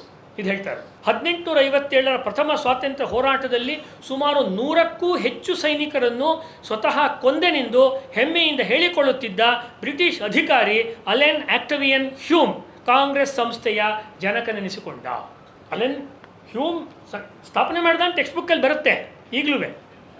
ಆದರೆ ಅವನು 100 ಜನ ಭಾರತೀಯರನ್ನ ಈ ಯುದ್ಧದಲ್ಲಿ ಕೊಂದಿದ್ದ ಅನ್ನೋ ಪಾಯಿಂಟ್, ಅಂದರೆ ಯಾರನ್ನು ಅವ್ರು ನೇಮಕ ಮಾಡಿದ್ರು, ಭಾರತೀಯರ ಕೊಲೆಗಡುಕನನ್ನು ಕಾಂಗ್ರೆಸ್ ಸ್ಥಾಪಕನಾಗಿ ಮಾಡಿದ್ರು. ಆ ಕಾಂಗ್ರೆಸ್ನವ್ರಿಗೆ ಮಂದಗಾಮಿಗಳಾದವರು ಸಪೋರ್ಟ್ ಕೊಡ್ತಾರೆ ಅಂದರೆ ಮಂದಗಾಮಿಗಳು ಸ್ವಾತಂತ್ರ್ಯ ಹೋರಾಟಗಾರರೇ ಅಂತ ಪ್ರಶ್ನೆ ಬರುತ್ತೆ. ಇದು ನನ್ನ ಮೂಲಭೂತವಾದ ಪ್ರಶ್ನೆ. ಭಾರತದ ಸ್ವಾತಂತ್ರ್ಯ ಹೋರಾಟದಲ್ಲಿ 2 ಧಾರೆಗಳಿದೆ ಅಂತ ನಾನು ಹೇಳೋದೇ ಇಲ್ಲ. ನಾನು ಆ್ಯಕ್ಚುಲಿ ಇರೋದೇ ಒಂದು ಧಾರೆ, ಅದು ರಕ್ತದ ಧಾರೆ, ಅದು ರುಧಿರಾಭಿಷೇಕದ ಧಾರೆ. ಚಂದ್ರಶೇಖರ್ ಪಾಟೀಲ್ರು ಈ ಜ್ಞಾನಪೀಠ ಪ್ರಶಸ್ತಿ ಬಂದಾಗ ಒಂದು ಮಾತು ಹೇಳಿದ್ರು. ಬೇಂದ್ರೆಯವರು, ಕುವೆಂಪು ಅವರು, ಕಾರಂತರು ಈ 3 ಜನ ಜ್ಞಾನಪೀಠವನ್ನು ಪಡ್ಕೊಂಡವರು, ಮುಂದೆ ಬಂದವರೆಲ್ಲ ಹೊಡ್ಕೊಂಡವರು. ಬೇರೆ ಯಾವ ಮಾತು ಏನೇ ಆದ್ರೂ ಪಾಟೀಲ್ ಹೇಳಿದ ಆ ಮಾತು ಚೆನ್ನಾಗಿದೆ. ಆ್ಯಕ್ಚುಲಿ ಸ್ವಲ್ಪ ನನಗೆ ಗೋಕಾಕರ ಬಗ್ಗೆ ಒಂದು ಕನ್ಸೆಷನ್ ಕೊಡ್ಬೋದಾಗಿತ್ತೇನೋ ಅಂತ ಅನಿಸುತ್ತೆ ಸಾಹಿತ್ಯದ ವಿದ್ಯಾರ್ಥಿಯಾಗಿ. ಯಾಕೆಂದ್ರೆ he was a good writer, not a great writer but good writer. ಮಿಕ್ಕವ್ರನ್ನ ನೋಡಿದಾಗ ಹಾಗೆ ಅನ್ಸುತ್ತೆ. ಆಮೇಲೆ ಬಂದಿರೋವಂಥ ಇವಾಗ ಇರೋರು ಮತ್ತು ಹೋಗಿರೋರು ನೋಡಿದಾಗ ಹಾಗೆ ಅನಿಸುತ್ತೆ ಜ್ಞಾನಪೀಠ ಕೊಡೋವಂಥದ್ದು ಏನಿದೆ ಅಂತ. ಹಾಗೆ ಈ ಮಂದಗಾಮಿಗಳನ್ನು ನೋಡಿದಾಗ ಸ್ವಾತಂತ್ರ್ಯದ ಲಾಭವನ್ನು ಹೊಡ್ಕೊಂಡವ್ರು ಇವರು ರಕ್ತ ಮತ್ತು ನೇಣುಗಂಬವನ್ನು ಪಡ್ಕೊಂಡವರು. ಹೀಗಾಗಿ ಪಡ್ಕೊಂಡವರ ಕಥೆಯನ್ನು ಇವರು ಬರೆದು ಪಡ್ಕೊಂಡವರ ಕಥೆಯನ್ನು ಅಲ್ಲಿ ಸೂಚ್ಯವಾಗಿ ಸೂಚಿಸಿದ್ದಾರೆ. ಇದು ಈ ಪುಸ್ತಕದಲ್ಲಿ ಸೂರತ್ತಿನ ಕಾಂಗ್ರೆಸ್ನ ಅಧಿವೇಶನದ ಬಗ್ಗೆ ಬರುತ್ತೆ. One of the fantastic chapter. ಕಾಂಗ್ರೆಸ್ನಲ್ಲಿ ವಿಭಜನೆ ಯಾಕೆ ಬಂತು? ಇದು 2 ಸೈಕಾಲಜಿಗಳ ವಿಭಜನೆ. ಒಂದು ಬ್ರಿಟಿಷ್ ಪರ ಇದ್ದು ಒಂಥರ ನಾಟಕ ಆಡುವಂಥದ್ದು. ಈ ಬೇರೆಯವ್ರ ಮನೆ ಫಂಕ್ಷನ್ ನಡೆಯುವಾಗ ಇನ್ನು ಸಂಬಂಧವೇ ಇಲ್ಲದೆ ಇದ್ದವ್ರು ಉಸ್ತುವಾರಿ ವಹಿಸಿ ತುಪ್ಪ ಬಡ್ಸಕ್ಕೆ ಹೋಗೋ ಥರ ಸ್ವಲ್ಪ ಹಾಕಿಸ್ಕೊಳ್ಳಿ ಅಂತ ಇವ್ರ ಅಪ್ಪನ ಮನೆ ಗಂಟೆನೂ ಹೋಗುತ್ತೆ. ಅಲ್ಲಿ ಯಾರೋ ಗಂಡಿನ ತಂದೆ ಹೆಣ್ಣಿನ ತಂದೆ ಸಾಲ ಮಾಡ್ತಿರ್ತಾರೆ ಮದುವೆ.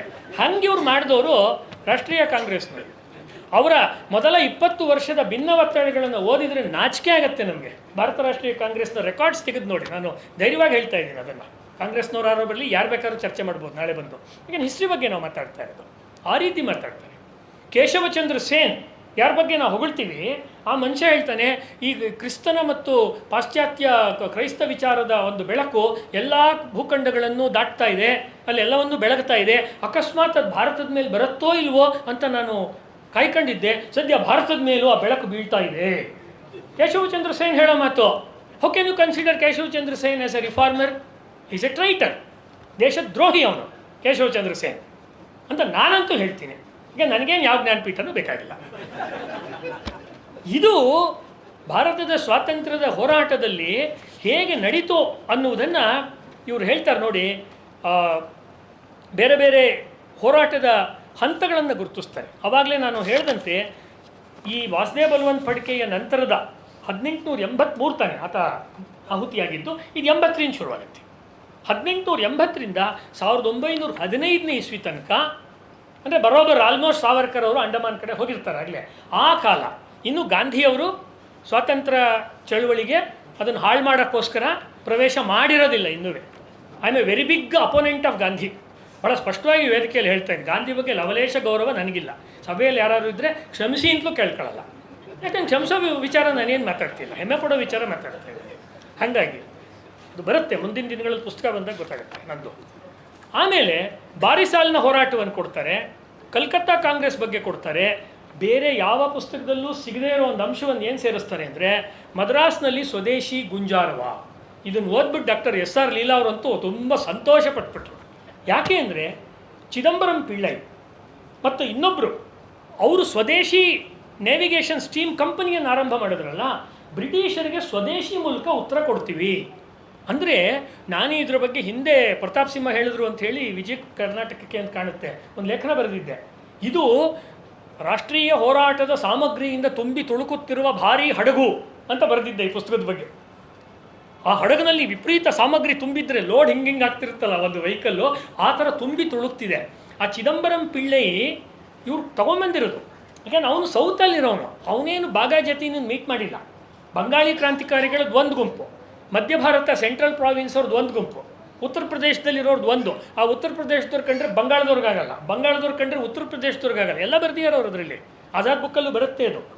ದೆಹಲಿನಲ್ಲಿ ಬೇರೆ ಬೇರೆ ಸಂಘಟನೆಗಳವ್ರು ಸೇರಿಕೊಂಡು ಅವ್ರನ್ನೆಲ್ಲ ಐಕ್ಯ ಮಾಡುವ ಪ್ರಯತ್ನವನ್ನು ಪಾಪ ಚಂದ್ರಶೇಖರ್ ಆಜಾದ್ ಮಾಡ್ತಾರೆ. ಕ್ರಾಂತಿಕಾರಿಗಳಲ್ಲಿ ಅನೈಕ್ಯ ಇರಲಿಲ್ಲ ಅಂತ ನೀವು ತಿಳ್ಕೊಬೇಡಿ, ಅವ್ರದ್ದೊಂದು ಪಂಜಾಬಿಗಳದ್ದು ಮೇರೆ. ಇದೆಲ್ಲ ಹೇಳುವ ಭರದಲ್ಲಿ ದಕ್ಷಿಣ ಭಾರತದಲ್ಲಿ ಕ್ರಾಂತಿ ಹೋರಾಟ ಏನಾಗ್ತಿತ್ತು ಅಂತ ಯಾರೂ ಹೇಳಲ್ಲ.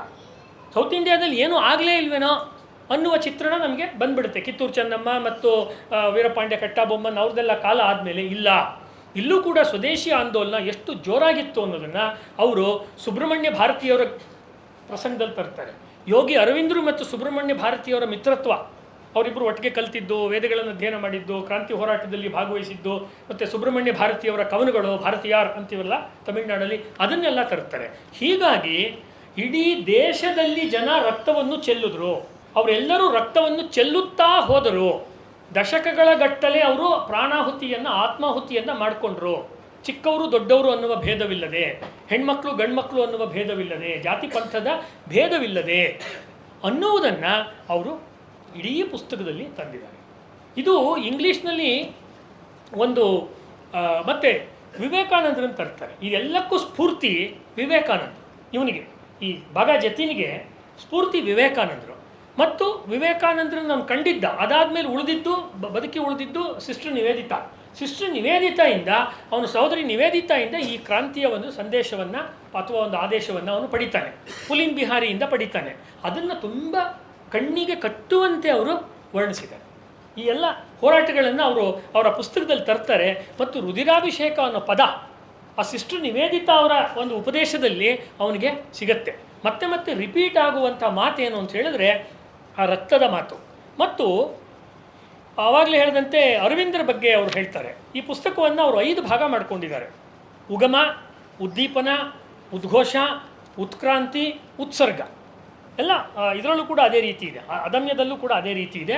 ಆ ರೀತಿ 5 ಭಾಗಗಳಲ್ಲಿ ಇದಿದೆ. ಪಂಚಖಂಡಗಳು, 5 ಖಂಡಗಳಲ್ಲಿ ಪಂಜಾಬಿನಲ್ಲಾಗೋದು, ಉತ್ತರ ಪ್ರದೇಶದಲ್ಲಾಗೋದು, ಬಂಗಾಳದಲ್ಲಾಗೋದು, ದಕ್ಷಿಣ ಭಾರತದಲ್ಲಾಗೋದು, ಜತೀನನ ಜೀವನವನ್ನೇ ಇಟ್ಕೊಂಡು ಅವನ ಸಹಕಾರಿಗಳು ಮಾಡುವಂಥ ಹೋರಾಟ ಏನಿದೆ ಅದನ್ನು ನೋಡ್ತಾರೆ.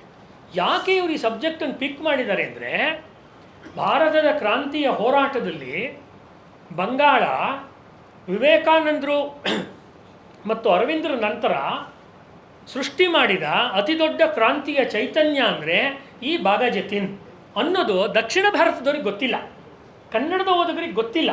ಭಗತ್ ಸಿಂಗು, ಚಂದ್ರಶೇಖರ್ ಆಜಾದ್ ಬಗ್ಗೆ ಅಲ್ಲಿ ಇಲ್ಲಿ ಒಂದಷ್ಟು ಬರುತ್ತೆ. ಇದಕ್ಕೆ ಯಾಕೆ ನಮಗೆ ಬಾಗ ಜತೀನ್ ಮತ್ತು ಬೇರೆ ಬಂಗಾಳಿ ಕ್ರಾಂತಿಕಾರಿಗಳು ಈಗ ಗೊತ್ತಿಲ್ಲ ಅಂದರೆ, ಸ್ವಾತಂತ್ರ್ಯ ಬಂದ ಮೇಲೆ ಅಲ್ಲಿ ಆಳಿದಂತಹ ಕಾಂಗ್ರೆಸ್ನ ಆಡಳಿತ, ಆಮೇಲೆ ಬಂದಂಥ ಜ್ಯೋತಿ ಬಸು ಇತ್ಯಾದಿ ಕಮ್ಯುನಿಸ್ಟ್ ಆಡಳಿತ, ಇವಾಗಿರುವಂಥ ಮಮತಾ ಬ್ಯಾನರ್ಜಿ ಆಡಳಿತ, ಇದು ಯಾವುದೂ ಬಂಗಾಳ ಕ್ರಾಂತಿಕಾರಿಗಳ ಭೂಮಿ ಅನ್ನುವ ಐಡಿಯಾನ ಸ್ವಾತಂತ್ರ್ಯೋತ್ತರ ಕಾಲದ ಓದುಗರಿಗೆ, ವಿದ್ಯಾರ್ಥಿಗಳಿಗೆ ಕೊಡಲೇ ಇಲ್ಲ. ಆ ಕೊರತೆಯನ್ನು ಇವರು ಮಾಡಿದರು. ಅಂದರೆ ಬಂಗಾಳಿನಲ್ಲಿ ಸ್ವಾತಂತ್ರ್ಯ ಹೋರಾಟಕ್ಕೆ ಸಂಬಂಧಪಟ್ಟಂತೆ ಬೇರೆ ಬೇರೆ ಕಾದಂಬರಿಗಳು ಬಂದಿವೆ. ಅದಕ್ಕಿಂತಲೂ ಸಶಕ್ತವಾಗಿ ಬಂಗಾಳಿಗೆ ಈ ಪುಸ್ತಕ ಅನುವಾದ ಆದರೆ ಬಂಗಾಳಿಗಳೂ ಖುಷಿ ಪಡ್ತಾರೆ. ಅಷ್ಟು ಅಥೆಂಟಿಕ್ ಆಗಿ ರುದ್ರಾಭಿಷೇಕ ಬಂದಿದೆ. ಇದು ಇಂಗ್ಲೀಷಿಗಾಗತ್ತೆ, ಹಿಂದಿಗಾಗತ್ತೆ, ಬಂಗಾಳಿಗಾದರೆ ಇವ್ರು ಯಾರೋ ಬಂಗಾಳಿ ಸಮಾಜವನ್ನೇ ಚೆನ್ನಾಗಿ ಅರ್ಥ ಮಾಡ್ಕೊಂಡು ಬರೆದಿರೋರು ಅನ್ನುವಂಥ ರೀತಿಯಲ್ಲಿ, ಜನಗಳಿಗೆ ಹೊಳೆಯುವ ರೀತಿಯಲ್ಲಿ ಅವರು ಈ ಪುಸ್ತಕವನ್ನು ಬರೆದಿದ್ದಾರೆ. ಮತ್ತು ಇಲ್ಲಿ ಅವಾಗಲೇ ಹೇಳಿದಂತೆ ಪಾಗಾ ಜತಿನ್ ಅನ್ನುವ ವ್ಯಕ್ತಿ ಮತ್ತು ಅವನ ತಂಡ ಅದು ನಿರ್ಮಾಣ ಆಗೋದಕ್ಕೆ ಬೇಕಾದಂತಹ ಕಾಲ ಏನೋ, ದೇಶ ಏನೋ, ಪರಿಸ್ಥಿತಿಗೇನೋ, ಅವನನ್ನು ಪ್ರಭಾವಿಸಿದಂಥ ದೊಡ್ಡ ದೊಡ್ಡ ವ್ಯಕ್ತಿಗಳು ಯಾರೋ, ಅದು ವಿವೇಕಾನಂದರು ಇರ್ಬೋದು, ಸಿಸ್ಟರ್ ನಿವೇದಿತಾ, ಅರವಿಂದರು, ಎಲ್ಲರ ಬೇರೆ ಬೇರೆ ಯೋಗಿಗಳು, ಅವನ ಆಧ್ಯಾತ್ಮಿಕ ಗುರುಗಳು, ಎಲ್ಲರ ಉಲ್ಲೇಖವನ್ನು ಈ ಪುಸ್ತಕದಲ್ಲಿ ಅವರು ತರ್ತಾರೆ. ಮತ್ತು ಶಿವಾಜಿಯ ಉಲ್ಲೇಖವನ್ನು ಕೂಡ ತರ್ತಾರೆ. ಉದಾಹರಣೆಗೆ ದೇವಸ್ಕರ್ ಅನ್ನೋಂಥ ಹುಡುಗ ಸ್ವಾಮಿ ವಿವೇಕಾನಂದರನ್ನು ಭೇಟಿ ಮಾಡೋಕ್ಕೆ ಪದೇ ಪದೇ ಬೇಲೂರು ಮಠಕ್ಕೆ ಹೋಗ್ತಾ ಇದ್ದಂತೆ. ಬೇಲೂರು ಅಂದರೆ ಕಲ್ಕತ್ತಾ ಹತ್ರ ಬೇಲೂರು. ಅವನಿಗೆ ವಿವೇಕಾನಂದರು ಒಂದು ಸತಿ ಹೇಳಿದರು ಅಂತ ಇವ್ರು ಕೋಟ್ ಮಾಡ್ತಾ ಇದ್ದಾರೆ. ಭಾರತವೀಗ ಸಿಡಿಮದ್ದಿನ ಬೃಹತ್ ಗುಡಾಣವಾಗುವುದನ್ನು ನಾನು ಕಾಣಬಯಸುತ್ತೇನೆ ಅಂತ. ಆಮೇಲೆ ಅದನ್ನು ಹೇಳಬೇಕಾದ್ರೆ ಅವರು ವಿದೇಶಗಳಿಂದ ಬಂದಿರುವ ಕ್ರಾಂತಿಕಾರಿಗಳ ಸಾಹಿತ್ಯವನ್ನು ಇವರೆಲ್ಲ ಓದ್ತಾ ಇದ್ದರು. ಆವಾಗ ಅವರು ವಿಲಿಯಂ ಡಿಗ್ಬಿಯ ಪ್ರಾಸ್ಪರಸ್ ಬ್ರಿಟಿಷ್ ಇಂಡಿಯಾ ಪುಸ್ತಕವನ್ನು ಇಟ್ಕೊಂಡು ಬರೆದಿರುವಂಥ ಒಂದು ಪುಸ್ತಕ ದೇಶೇರ್ ಕಥಾ ಅನ್ನುವ ಬ್ರಿಟಿಷ್ ಪುಸ್ತಕ, ಒಂದು ಬಂಗಾಳಿ ಪುಸ್ತಕ ಇದೆಯಲ್ಲ, ಅದು ಯುವಕರಿಗೆ ಒಂದು ಅರ್ಥಶಾಸ್ತ್ರದ ಪಠ್ಯಪುಸ್ತಕವಾಯಿತು. ಬ್ರಿಟಿಷರು ಆರ್ಥಿಕವಾಗಿ ಭಾರತವನ್ನು ಲೂಟಿ ಹೊಡೆಯುತ್ತಿದ್ದ ಪರಿಯನ್ನು ಮನಮುಟ್ಟುವಂತೆ, ಆವೇಶ ಹುಟ್ಟುವಂತೆ ವಿವರಣೆ ಮಾಡ್ತಾ ಇದ್ದಿದ್ದು ದೇವಸ್ಕರ್ನ ಒಂದು ವಿಶೇಷತೆ ಆಗಿತ್ತು. ಅದಕ್ಕೆ ಅವಾಗ ಹೇಳಿದ್ದು ಇದು ಒಂದು ದೊಡ್ಡ ಕಾದಂಬರಿಗಳಿರುತ್ತಲ್ಲ, ಅಂದರೆ ಎಪಿಕ್ ನಾವೆಲ್ಸ್ ಅಂತ ಕರೀತಾರೆ ಇಂಗ್ಲೀಷ್ನಲ್ಲಿ. ಅದಕ್ಕೆ ಎಪಿಕ್ ನಾವೆಲ್ಸ್ ಅಂತ ಕರೀತಾರೆ. ಈಗ ಹೋಲಿಕೆಯಲ್ಲಿ ನಾನು ಹೇಳ್ತಾ ಇರೋದು ಗುಣಾತ್ಮಕವಾಗಲ್ಲ, ಹೋಲಿಕೆಯಲ್ಲಿ ಹೇಳ್ತಾ ಇರೋದು. ಈಗ ಟಾಲ್ಸ್ಟಾಯ್ ಅವರ ವಾರ್ ಆ್ಯಂಡ್ ಪೀಸ್ ಇದೆ. ವಾರ್ ಆ್ಯಂಡ್ ಪೀಸು 3 ವಾಲ್ಯೂಮ್ ಕಾದಂಬರಿ. ಅನೇಕ ನೆಪೋಲಿಯನ್ ಯುದ್ಧವನ್ನು ಮಾಡಿದ ಮೇಲೆ ಏನೇನಾಯಿತು ಆ ಪ್ರದೇಶದಲ್ಲಿ ಅಂತ ಡೀಟೇಲಾಗಿ ಒಂದು ಕುದುರೆ, ಒಂದು ಮನೆ, ಒಂದು ಗುಡಿಸ್ಲಿಂದ ಹಿಡಿದು ಎಲ್ಲವನ್ನೂ ವಿವರಿಸ್ತಾರೆ. ಇಲ್ಲೂ ಕೂಡ ಹಾಗೆ ರಾಜನಿಂದ ಹಿಡಿದು ರಂಕನವರೆಗೆ, ರೈತನಿಂದ ಹಿಡಿದು ಕಾರ್ಮಿಕನವರೆಗೆ ಎಲ್ಲರ ಜೀವನದ ಚಿತ್ರಣವನ್ನು, ಆ 20-30 ವರ್ಷಗಳ 40 ವರ್ಷಗಳ ಚಿತ್ರಣವನ್ನು ಸಮಗ್ರವಾಗಿ ಇವರು ಕಟ್ಟಿಕೊಟ್ಟಿದ್ದಾರೆ.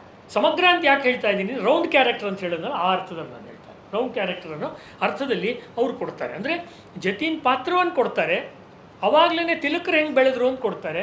ಕಾಂಗ್ರೆಸ್ನಲ್ಲಿ ಯಾಕೆ 2 ಗುಂಪುಗಳಾಯಿತು, ಅದರ ಹಿನ್ನೆಲೆ ಏನು ಅನ್ನುವುದರ ವಿವರಣೆಗಳು ಅದರಲ್ಲಿ ಆ ಸೂರತ್ತಿನ ಪ್ರಸಂಗದ ಹಿನ್ನೆಲೆಯಲ್ಲಿ ತುಂಬ ಡೀಟೇಲಾಗಿ ಬರುತ್ತೆ.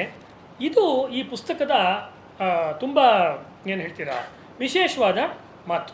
ಒಟ್ಟಿನಲ್ಲಿ ವಾಸುದೇವ್ ಬಲವಂತ್ ಫಡ್ಕೆ ಆದಮೇಲೆ ಬಂದಂಥ ಈ ಲಾಲ್ ಬಾಲ್ ಪಾಲ್ ಹೋರಾಟ ಇದೆಯಲ್ಲ, ಅದರ ಒಂದು ಸಾರಾಂಶವನ್ನು ಹಿಂಡಿಕೊಟ್ಟಿದ್ದಾರೆ. ಅದು ಬಹಳ ಇಂಪಾರ್ಟೆಂಟ್ ಆಗಿರೋ ಪಾಯಿಂಟ್. ಅಂದರೆ ಇದನ್ನು ಅವ್ರು ಹೇಳಿರೋ ಎಲ್ಲ ಪಾಯಿಂಟ್ ಜೊತೆಗೆ ಹೇಳ್ಬೋದು, ಅದು ಟೆಕ್ಸ್ಟ್ ಬುಕ್ ಥರ.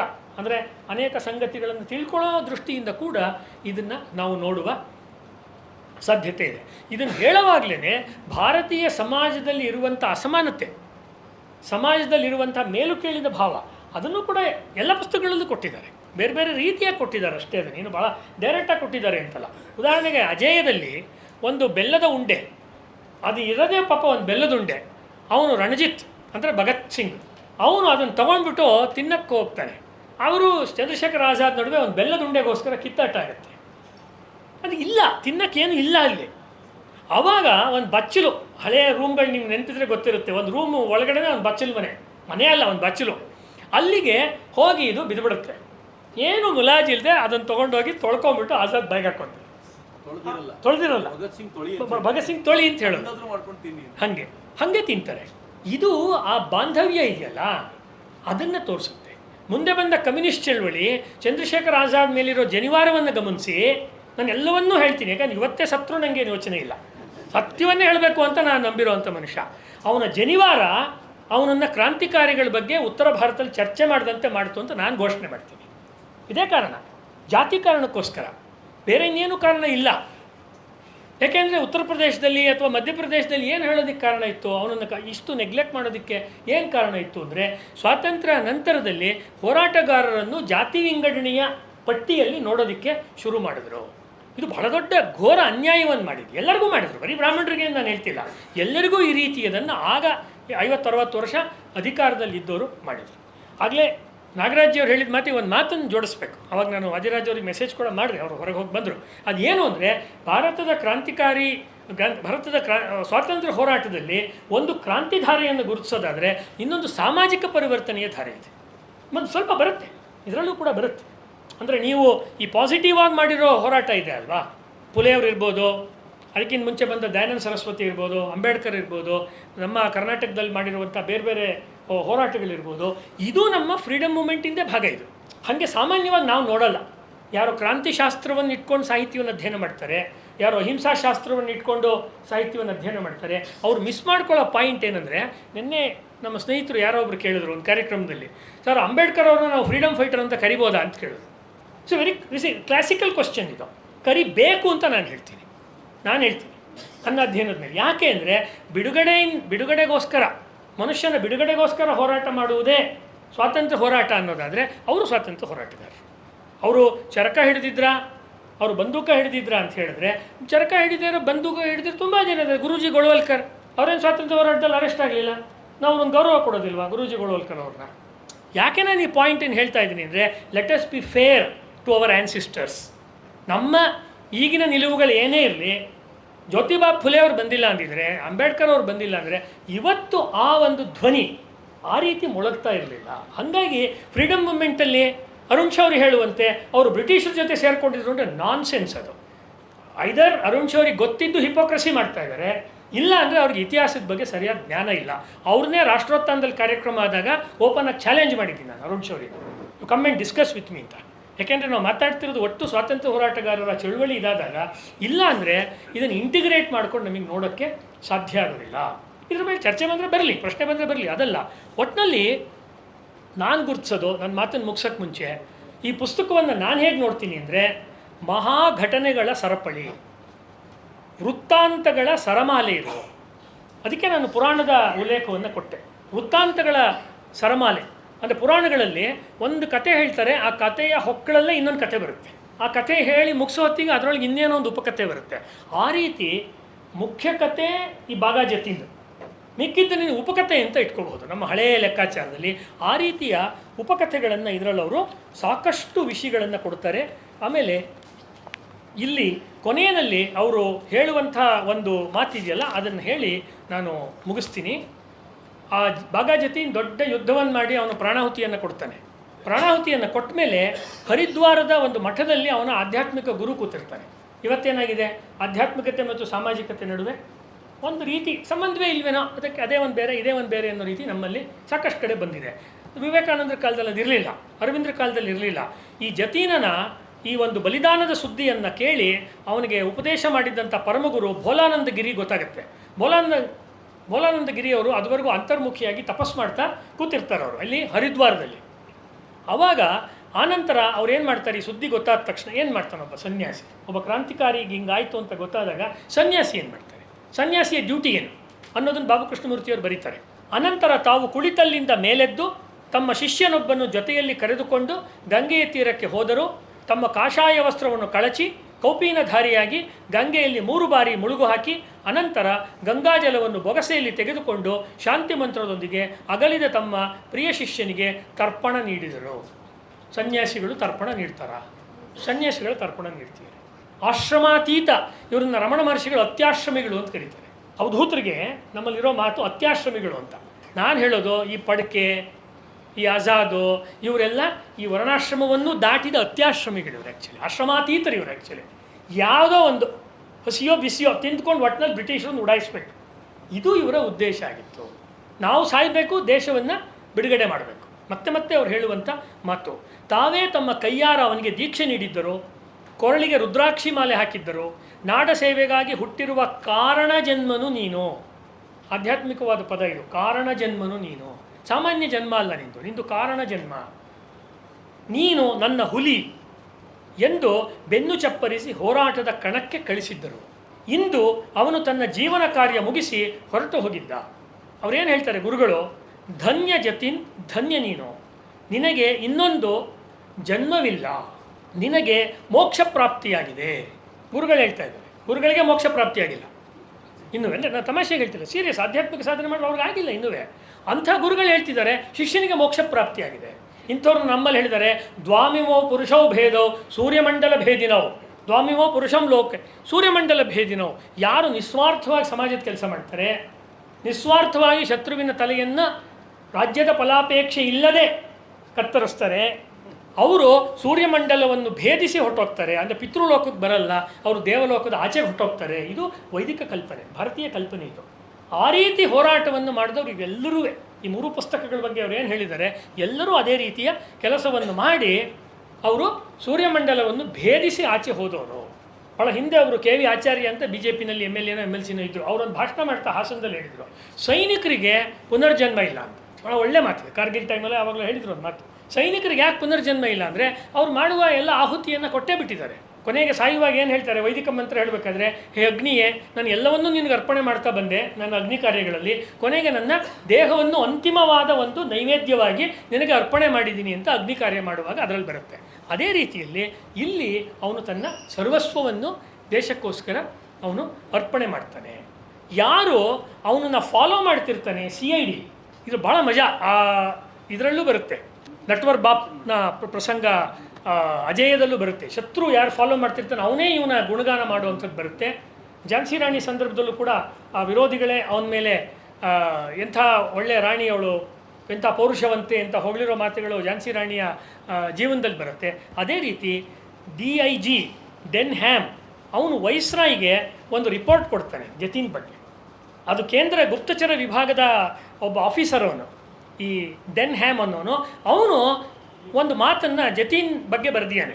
Jatin Mukherjee was perhaps the boldest and most actively dangerous of all the Bengal revolutionaries ಅನ್ನೋ ಮಾತನ್ನು ಹೇಳ್ತಾನೆ. ಆ ಮಾತನ್ನು ಇವರು ಈ ಪುಸ್ತಕದಲ್ಲಿ ಕೋಟ್ ಮಾಡ್ತಾರೆ. ಇವನ ಈ ಹುತಾತ್ಮತೆಯ ಸುದ್ದಿ ಅರವಿಂದ್ರಿಗೆ ಗೊತ್ತಾಗುತ್ತೆ. ಅರವಿಂದರು ಪಾಂಡಿಚೇರಿ ಆಶ್ರಮಕ್ಕೆ ಹೋಗ್ಬಿಟ್ರು, ಅವ್ರು ಮೂಗು ಮುಚ್ಕೊಂಡು ಕೂತಿದ್ರು, ಅವರು ಪ್ರಪಂಚದ ಬಗ್ಗೆ ಯೋಚನೆ ಮಾಡ್ತಿರಲಿಲ್ಲ ಅಂತ ಅನೇಕ ಸತಿ ನಮ್ಗಳಲ್ಲೂ ಹೇಳೋರಿದ್ದಾರೆ. ಆದರೆ ನಾನು ಅರವಿಂದ್ರ ಬಗ್ಗೆ ಒಂದು 25 ವರ್ಷ ಅಧ್ಯಯನ ಮಾಡಿದ್ದೀನಿ. ಭಾಗಾ ಜತೀನ್ ಅವ್ರು ಹೇಳೋದು, ಅರವಿಂದ್ರ ಹೇಳೋ ಮಾತು, ಯುಗಾಂತರದ ಅಮೂಲ್ಯ ರತ್ನ, ಯುಗಾಂತರ ಒಂದು ಆ ಕಾಲದ ಪತ್ರಿಕೆ ಕೂಡ, ಯುಗಾಂತರದ ಅಮೂಲ್ಯ ರತ್ನ, ನಿನ್ನ ಮಾತೃ ಋಣ ತೀರಿಸಿಬಿಟ್ಟೆಯ ಮಗು, ನೀನು ಮನುಕುಲದ ಅತ್ಯಂತ ಶ್ರೇಷ್ಠ ವ್ಯಕ್ತಿಗಳ ಸಾಲಿಗೆ ಸೇರಿದವನು, ನಿನ್ನಲ್ಲಿ ಅನುಪಮ ದೈಹಿಕ ಸೌಂದರ್ಯ, ಅದೆಲ್ಲ ಬಹಳ ಚೆನ್ನಾಗಿ ಬಂದಿದೆ ಪ್ರಾರಂಭದಲ್ಲಿ ಅವನ ಫಿಸಿಕ್ ಬಗ್ಗೆ, ಅಪಾರ ಶಕ್ತಿ, ಅಕಳಂಕಿತ ಚಾರಿತ್ರ. ಈ ಎಲ್ಲ ಕ್ರಾಂತಿಕಾರಿಗಳಿಗೂ ಆಮೇಲೆ ಬಂದಂಥ ನಕ್ಸಲೈಟ್ಸ್, ಮಾವೋಯಿಟ್ಸ್ ಇವ್ರಿಗೂ ಇರೋ ವ್ಯತ್ಯಾಸ ಏನು ಅಂದರೆ ಚಾರಿತ್ರದ ಪ್ರಶ್ನೆ. ನಮ್ಮ ದೇಶದ ಸೈನಿಕರಿಗೂ ಬೇರೆ ದೇಶದ ಸೈನಿಕರಿಗೂ ಇರೋ ಪ್ರಶ್ನೆ ಚಾರಿತ್ರದ ಪ್ರಶ್ನೆ. When character is last everything is last ಅನ್ನೋದು ಇಂಗ್ಲೀಷ್ನಲ್ಲಿರೋ ಭಾಳ ಪ್ರಸಿದ್ಧವಾದ ಮಾತು.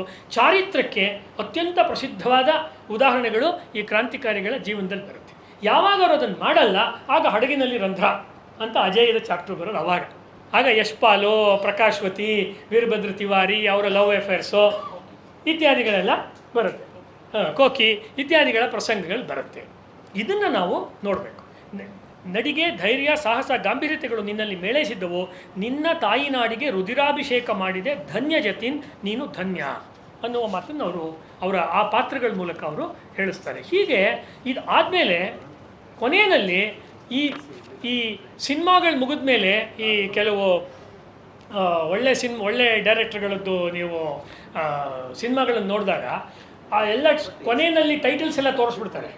ಟೈಟಲ್ ಕಾರ್ಡ್ ಅಂದರೆ ಲಾಸ್ಟಲ್ಲಿ ಬರೋ ಕಲಾವಿದ್ರ ಪಟ್ಟಿ, ಅದಾದಮೇಲೆ ತಿರ್ಗಾ ಸಿನಿಮಾ ಕಂಟಿನ್ಯೂ ಆಗುತ್ತೆ. ನೀವು ಗಮನಿಸಿರ್ಬೋದು. ಹಾಗೆ ಕಥೆ ಮುಗಿದ್ರೂ, ಅಂದರೆ ಕಥಾನಾಯಕನ ಕಥೆ ಮುಗಿದ್ರೂ ಈ ಕಥೆ ಮುಗಿಯಲ್ಲ. ಯಾಕೆಂದರೆ ಸ್ವಾತಂತ್ರ್ಯ ಹೋರಾಟದ ಕಥೆ ಇದು ಎಂದೆಂದೂ ಮುಗಿಯದ ಕಥೆ ಅನ್ನುವ ಧ್ವನಿಯನ್ನು ಕೊಡಬೇಕು ಅಂತ ಇವನ ರಕ್ತ ಚೆಲ್ಲಿ ಇವನ ಜೊತೆ ಇರುವಂಥವರೆಲ್ಲ ಹುಚ್ಚಿಡಿದು ಅವರು ನೆನಪೇ ಕಳ್ಕೊಂಡು ತೀರ್ಕೊಂಡ್ರು ಅಂಡಮಾನ್ನಲ್ಲಿ ಅಥವಾ ಇನ್ನೊಂದು ಊರಲ್ಲಿ ಅಂತೆಲ್ಲ ಬರೆದ್ಮೇಲೆ ಕೂಡ ಆಮೇಲೆ ಈ ಹೋರಾಟವನ್ನು ಯಾರ್ಯಾರು ಮುಂದುವರಿಸಿದ್ರು ಅನ್ನೋದನ್ನು ಕೊಡ್ತಾರೆ. ರಾಸ್ ಬಿಹಾರಿ ಬೋಸು, ಸುಭಾಷ್ ಚಂದ್ರ ಬೋಸ್, ಅದನ್ನೆಲ್ಲ ಅವರು ಕೊಡ್ತಾರೆ. ಎಷ್ಟು ಚೆನ್ನಾಗಿದೆ ಅಂದರೆ ಈ ನಾರ್ಮಲಿ ಈ ಕಾವ್ಯಗಳಲ್ಲಿ ಭರತವಾಕ್ಯ ಅಂತ ಒಂದು ಲೈನ್ ಬರುತ್ತೆ. ಈ 25 ಪೇಜು ಈ ಸ್ವಾತಂತ್ರ್ಯ ಹೋರಾಟಕ್ಕೆ ಒಂದು ಭರತವಾಕ್ಯವನ್ನು ಕೊಟ್ಟಿದ್ದಾರೆ ಇದರಲ್ಲಿ. ಎಷ್ಟು ಚೆನ್ನಾಗಿದೆ ಅಂದರೆ ಈ ಪುಸ್ತಕವನ್ನು ಓದುವಾಗ ಇದು ಸೆಟ್ ಆಫ್ 4 ಬುಕ್ಸ್ ಅಂತ ನಾನು ಹೇಳ್ತೀನಿ, not set of 3 books. First Vikrant Bharat, ಅದು ಬೀಜ, ಅದರಲ್ಲಿ ಎಲ್ಲ ಪೂರ್ತಿ ಇದಿದೆ, ಸಾಮಗ್ರಿ ಇದೆ, ಅದು ಸೀತಾ ಶರ್ಮರು ಅವ್ರ ಗುರುಗಳು. ಆಮೇಲೆ ಅದನ್ನು ಅಜೇಯದಲ್ಲಿ ಎಷ್ಟಾಗತ್ತೋ ಅಷ್ಟನ್ನು ತೆಗೆದುಕೊಂಡು ಡಬ್ಬಿಯಿಂದ ತೆಗೆದು ಪದಾರ್ಥ ಬಳಸ್ತಾರಲ್ಲ ಹಾಗೆ, ಆಮೇಲೆ ಅದಮ್ಯದಲ್ಲಿ ತೊಗೊಂಡು ಮಿಕ್ಕಿದ್ದೆಲ್ಲ ತೋರಿಸಿ ಒಂದು ದೊಡ್ಡ ರಾಜಭೋಜನ, ದೊಡ್ಡದು ಅದೇನು ಹೇಳ್ತಾರೆ 36 ಸ್ಕೋರ್ ಮೀಲ್ಸ್ ಅಂತಲೇ ಏನೋ ಹೇಳ್ತಾರಲ್ಲ, ಆ ರೀತಿ ಒಂದು ಉಣಬಡಿಸಿರುವಂಥ ಕೃತಿ. ಅರಸುಗಳಿಗಿದು ವೀರ, ದ್ವಿಜರಿಗೆ ಪರಮವೇದದ ಸಾರ, ಯೋಗೀಶ್ವರರ ತತ್ವ ವಿಚಾರ, ಮಂತ್ರಿ ಜನಕ್ಕೆ ಬುದ್ಧಿಗುಣ, ವಿರಹಿಗಳ ಶೃಂಗಾರ, ಅದೊಂದಿಲ್ಲ ಇದರಲ್ಲಿ. ಅದೇ ದೇಶಭಕ್ತಿ ವಿರಹಿಗಳಿದ್ದಾರೆ ಅಷ್ಟೇ. ವಿದ್ಯಾಪರಿಣಿತರ ಅಲಂಕಾರ, ಕಾವ್ಯಕ್ಕೆ ಭೂಷಣವೆನಲು, ಕುವರವ್ಯಾಸ ರಚಿಸಿದ ಭಾರತವ ಅಂತ ಬರುತ್ತಲ್ಲ, ಆ ರೀತಿಯ ಒಂದು ನಮ್ಮ ಕಾಲದ ಒಂದು ಮಾಡರ್ನ್ ಕ್ಲಾಸಿಕ್ ಇದು, ಆಧುನಿಕ ಒಂದು ಕ್ಲಾಸಿಕ್ ಕೃತಿ. ಆದ್ದರಿಂದ ಬೇರೆ ಪುಸ್ತಕವನ್ನು ಓದಿದಷ್ಟು ಶೀಘ್ರವಾಗಿ ಇದನ್ನು ಓದೋಕ್ಕಾಗಲ್ಲ ಅನ್ನೋದೇ ಇದ್ರ ಗುಣ. ಸ್ನಿಗ್ಧತೆ ಅಂತ ಹೇಳ್ತಾರೆ ಅದಕ್ಕೆ, ವಿಸ್ಕಾಸಿಟಿ ಅಂತ ಫಿಸಿಕ್ಸಲ್ಲಿ ಒಂದು ಮಾತು ಹೇಳ್ತಾರೆ. ಈ ಕೆಲವು ನೀರನ್ನು ಹಾಕಿದ್ರೆ ಬೇಗ ಹರ್ಕೊಂಡು ಹೋಗುತ್ತೆ, ಅದೇ ಯಾವುದೋ ಒಂದು ಹರಳೆಣ್ಣೆನೋ ಇನ್ನೊಂದು ಯಾವುದೋ ಕಡಲೆಕಾಯಿ ಎಣ್ಣೆ ಹಾಕಿದ್ರೆ ನಿಧಾನಕ್ಕೆ ಹರಿಯುತ್ತೆ.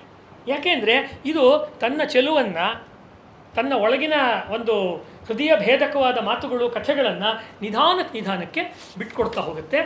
ಕೊನೆಯಲ್ಲಿ ಈ ಜತೀನ್ ಮತ್ತು ಬಲಿದಾನ ಇದೆಯಲ್ಲ, ಇದು ಕ್ರಾಂತಿಕಾರಿಗಳ ಮೇಲೆ ಪರಿಣಾಮ ಏನು ಬೀರ್ತು ಅಂತ ಹೇಳಿದೆ. ಕವಿಗಳನ್ನು ಸೃಷ್ಟಿ ಮಾಡಿತು. ಕವಿಗಳಾಗಿದ್ದಂತಹ ಕಾಜಿ ನಜರುಲ್ ಇಸ್ಲಾಂ ಅವರು ಮಹಾಕವಿಗಳಾಗ್ಬಿಟ್ರು, ಬಹಳ ದೊಡ್ಡ ಪಾತ್ರ ಅಲ್ಲಿ ಅವ್ರದ್ದು. ಬಂಕಿಂಚಂದ್ರ, ರವೀಂದ್ರನಾಥ್ ಟ್ಯಾಗೋರ್ ಬಿಟ್ಟರೆ ಆ ಭಾಗದಲ್ಲಿ ಬಹಳ ದೊಡ್ಡ ಹೆಸರು. ಕಾದಂಬರಿನಲ್ಲಿ ಶರತ್ಚಂದ್ರ, ಇಲ್ಲಿ ಕಾಜಿ ನಜರುಲ್ ಇಸ್ಲಾಂ. ಅವರು ಈ ಹಳದಿ ಘಾಟಿನಲ್ಲಿ, ಇದು ಹೇಳಿ ಮುಗಿಸ್ತೀನಿ, ಅಂದರೆ ನಿಜವಾಗ್ಲೂ ಮುಗಿಸ್ತೀನಿ. ಹಳದಿ ಘಾಟಿನಲ್ಲಿ ಈ ರಾಣಾ ಪ್ರತಾಪ್ ಸಿಂಹ ಮಾಡಿದ ಹೋರಾಟ ಇದೆಯಲ್ಲ ಅಕ್ಬರ್ನ ಸೈನ್ಯದ ವಿರುದ್ಧ, ಅದಕ್ಕೆ ಇದನ್ನು ಹೋಲಿಸ್ತಾರೆ. ಅಂದರೆ ಅಲ್ಲೊಂದು ಹಿಂಟಿದೆ. ಆ ಕಾಜಿ ನಜರುಲ್ ಇಸ್ಲಾಂ ಹುಟ್ಟಿನಿಂದ ಮುಸ್ಲಿಮು, ಆದರೆ ಅವನು ಅಕ್ಬರ್ನ ಪರ ಇಲ್ಲ ಕಾವ್ಯದಲ್ಲಿ. ಅವನು ಈ ರಾಣಾ ಪ್ರತಾಪ್ ಸಿಂಹನ ಪರ ಇಟ್ಕೊಂಡು, ಆ ರಾಣಾ ಪ್ರತಾಪ ಹೆಂಗೆ ಅಕ್ಬರ್ನ ವಿರುದ್ಧ ಹೋರಾಟ ಮಾಡಿದ್ನೋ ಆ ಚಾಸಖಂಡದ ಸಮರಾಂಗಣದಲ್ಲಿ, ಆ ಹೋರಾಟ ನನಗೆ ನೆನಪಾಗ್ತಿದೆ. ಎಂಥ ಒಳ್ಳೆಯ ಸಂದೇಶ ಅಖಂಡ ಭಾರತದ ಬಗ್ಗೆ ಈ ಪದ್ಯ ಕೊಡುತ್ತೆ ಅಂದರೆ, ಹುತಾತ್ಮನಾದ ಕವಿ, ಹುತಾತ್ಮನಾದ ಕ್ರಾಂತಿಕಾರಿ, ಮುಖ್ಯೋಪಾಧ್ಯಾಯ ಅವನು ಮುಖರ್ಜಿ, ಅಂದರೆ ಬಂಗಾಳಿ ಇವತ್ತಿನ ಲೆಕ್ಕಾಚಾರದಲ್ಲಿ. ಅದ್ರ ಬಗ್ಗೆ ಕವನ ಬರೆಯೋನು ಬಂಗಾಳದವನು, ಮುಸ್ಲಿಂ ಕವಿ.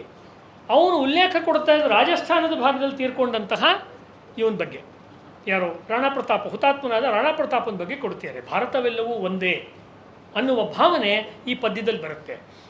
ಚಾಸಖಂಡದ ಸಮರಾಂಗಣದಲ್ಲಿ ಹಳದಿ ಘಾಟಿಯ ಮರುದನಿ ಕೇಳಿತ್ತು, ಜತೀಂದ್ರನಾಥನ ರಣಹೂಂಕಾರದಿ ಪ್ರತಾಪ ಸಿಂಹನ ಗರ್ಜನೆ ಮೊಳಗಿತ್ತು, ರವಿ ಮುಳುಗದ ಸಾಮ್ರಾಜ್ಯದ ಪಡೆಯದು 5 ವೀರರ ಹಿಡಿಯಲು ಅಲ್ಲಿಗೆ ಬಂದಿತ್ತು, ಜತೀಂದ್ರನಾಥನ ಕಿಶೋರ ದಳವದು ಸವಾಲು ಎಸೆದಿತ್ತು, ಗುಂಡಿನ ಉತ್ತರ ನೀಡಿತ್ತು, ಅಭಿಮನ್ಯು ಕುಮಾರನ ಶೌರ್ಯ ಪರಾಕ್ರಮ, ನೆಪೋಲಿಯನ್ನನ ಸಾಹಸ ವಿಕ್ರಮ, ಬಂಗಾಳದ ಹುಲಿ ಜತೀಂದ್ರನಾಥನ ಶಿಷ್ಯರ ಹೋರಾಟದಿ ಮಿಂಚಿತ್ತು, ಚಾಸಖಂಡದ ಸಮರಾಂಗಣದಲ್ಲಿ ಹಳದಿ ಘಾಟಿಯ ಮರುದನಿ ಕೇಳಿತ್ತು ಅಂತ ಅದೊಂದು 5 ಭಾಗಗಳು ಇರುವಂಥ ಒಂದು ದೀರ್ಘವಾದ ಒಂದು ಬಂಗಾಳಿ ಕವನ. ಅದನ್ನು ಒಬ್ಬರು ಹೆಸರು ಹೇಳಲು ಬಯಸದ ಒಬ್ಬ ಕಮ್ಯುನಿಸ್ಟ್ ಮಿತ್ರರ ಮೂಲಕ ಶ್ರೀನಿವಾಸರಾಜವರು ಅನುವಾದ ಮಾಡಿಸಿ ಕೊಟ್ಟದ್ದನ್ನು, ಅವರು ಶ್ರೀನಿವಾಸರಾಜವರು ನನಗೆ ತುಂಬ ಆತ್ಮೀಯರಾಗಿದ್ದವರು, ಅದನ್ನು ಈ ಪುಸ್ತಕದಲ್ಲಿ ಹಾಕಿದ್ದಾರೆ.